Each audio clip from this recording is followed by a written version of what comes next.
Hi, good morning, everybody. I want to talk a little bit about the topic of loose leash walking and reinforcement. So, as you know, when we have a behavior that we're shaping and building, we have to pay attention to certain criteria: the distraction in the area, the distance that we're walking, or the duration, and then duration is the third one. How long are we working on this? And so when it comes to loose leash walking, we pay attention to the distraction in the area. We want to start in a low distraction area, and we want to mark off a specific length because we're going to be manipulating the frequency and the timing in between our reinforcements, our click treats. When I say click treat, I mean you click and then you treat.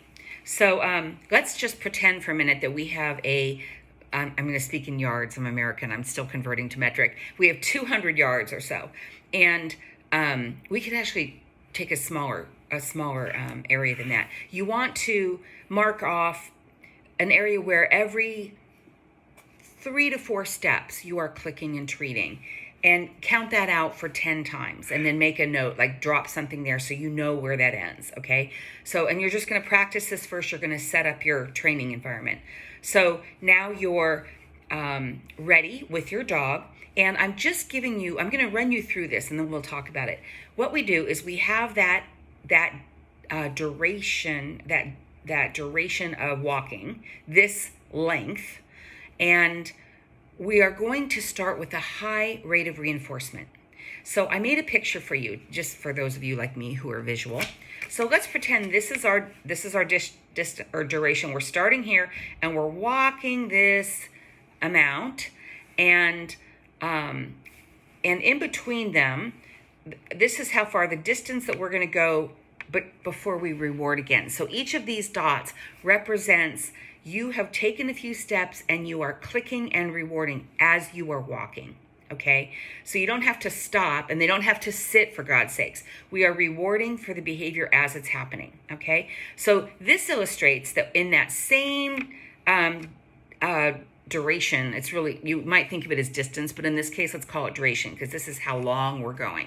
Okay, so we have 10 total reinforcements for this same length. Okay, so we're going to work on that a few times. Great. If the dog is successful at that, then we're going to graduate. We're going to go down one less instance of rewarding. So in this case, as you know, you walk a few steps, click reward. Walk a few steps, click reward. Walk a few steps, vary it up, like 2, and then 3, and then 2, and then 4, and then 5, and then 2, that kind of thing. By the way, when we're progressing with stuff like this, if we make it harder in a linear way, the dog recognizes that pattern, and then the dog doesn't want to play because the dog realizes this game just gets harder and harder. I just have to work more and more for the same reward. That doesn't feel good. What feels better to them, and by the way, feels better to humans too, which is why we have slot machines in casinos, is to not know exactly how hard they have to work in order to get a payout. So we make it very achievable. We mix it up in little tiny pieces. Okay, so we've got 10 rewards in this distance. Then the next time we go there, we're going to make 9 rewards. You see that? So it's 9 rewards, the same distance, but you are varying it up a little bit, and in that same total little session, you are only rewarding 9 times. Okay, so this is how we do it. And then we go out there and we play a little bit the next day, and we go down to 8 in that session. We work with 8. And then the next day, guess what? We go down to 7. But what we're mixing up, even though it sounds like, you're making it linearly harder every time, what you're not making harder every time is how frequently you are rewarding. So you mix it up a little bit. I might take 4 steps and then 4 steps and then 7 steps and then 3 steps, that kind of thing. So you do have to sort of pay attention to your distance and that kind of thing. But here's what we're doing. We are gradually reducing the amount of reward that the dog needs to be successful in this amount of walking. Does that make sense? So I made a big jump here. I went from 9 total to this is 6. You would go slower in real life. I just didn't want to waste more Post-it notes to illustrate the concept. So here's 6, and then guess what? You're going to graduate to doing 4.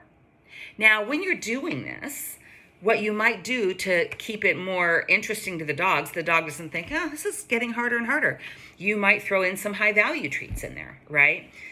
When you're working in this stage, some of these treats are going to be lower value treats because the dog kind of knows this. So you're going to gauge the situation. How well is your dog doing? How is the distraction in that environment, etc. But these are important concepts. So this is how we really make them successful when we're teaching something new. I mean, they just can't fail. We're lowering that bar all the way. And then we slowly make it harder. But we bring the dog with us. We make sure the dog is successful, and we make sure the dog is still having fun. That's really important. Okay, so the other thing with regard to loose leash walking, I usually walk with my dog on my left. You can choose whichever side you want, but I do suggest that you choose a side. Later, you can teach your dog to walk on either side, but it's less confusing for them if they know where their position is supposed to be. So as we're walking, we're going to keep our dog in that position. We're gonna click and reward when they're in that position. But here's what we're doing. So this is my left side. My dog is on my left, and I need my hand free to dig into that bag and deliver that. So guess what? I'm not going to be holding my leash and my clicker in that hand. And if I did hold my leash and my clicker in that hand, every time I'm moving around towards my dog, I'm swinging the leash around, etc. So no, the leash and the clicker go in the other hand. And so my leash is nice and loose. My dog is right here. We do a couple of steps. I click, and actually what I really want you to do is I want you to prepare your 10 treats in advance and have them in your hand because it's faster. So you keep this is your, I guess you're storing it right in here. Okay, so now we're walking. I click, I grab a treat, I quickly deliver it, and I deliver it in position.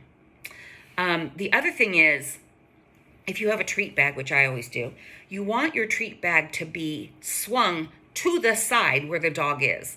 Why? Because they know where that treat bag is.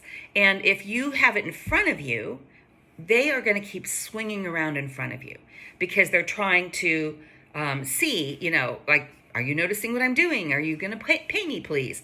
So keep the treat bag on the side. If your dog is getting too distracted with you having the treats in here, like try to keep that kind of hidden from them, then I would resort to putting the treats just back in there, but have them ready to go. Like, don't have to pick up the string of cheese and then rip off a piece and then give it. You don't want to break your momentum as you're walking. You want to be mentally counting 1, 2, 3, 4, click, reward. 1, 2, 3, 4. Click, that's the number of steps. 1, 2, 3, 4 steps, or 3 steps next, etc. There's a lot to keep in your mind. It's a little bit like a golf swing, 25 things to remember at once. So you're remembering how many steps to count. You're remembering to stay happy and engaged with your dog. You're remembering to notice if they're in position. And that's how we work on this. So I still work on this today with Finn. He has a beautiful heel. And when I'm outside, I will use my clicker, not just my mouth, because it's so loud outside. I want him to be able to hear it. But I keep it fresh. I keep it tuned up by continuing to work on it. The guy's almost 6 years old, but we tune up our behaviors in order to keep them fresh and fluent. Let me think if there's anything else I want to share about this. So we talked about having your dog on one side. The important thing here is you really don't want your dog starting to walk in front of you. Why? Because you are going to fall. You are going to trip over your dog. So we really want to teach our dog, you are over here. And later we'll talk about signaling and turning right or turning left or doing a right U-turn or a left U-turn with your dog. Those require some additional special training. It's really fun for the dog, but we'll cover that in a separate session. So I hope this is helpful, but the key takeaways that I want you to understand, and this applies to any behavior that we're shaping, is this concept of starting with a high rate of reinforcement and then slowly tapering off the number of reinforcements within that same box of either distance or time that you're working, etc. And we're not really trying to get to the point where our dog never needs a food reinforcement. That is not important here. Your dog deserves to be paid for working for you, and they're not dependent on the rewards. They are enthusiastic to work because of the rewards. So I hope that helps. If you have any questions about this, please let me know. I want you to remember, what are the top 3 issues that people, beginning clicker trainers, make? The first one is they do not reward frequently enough. The second is the timing of their click is off.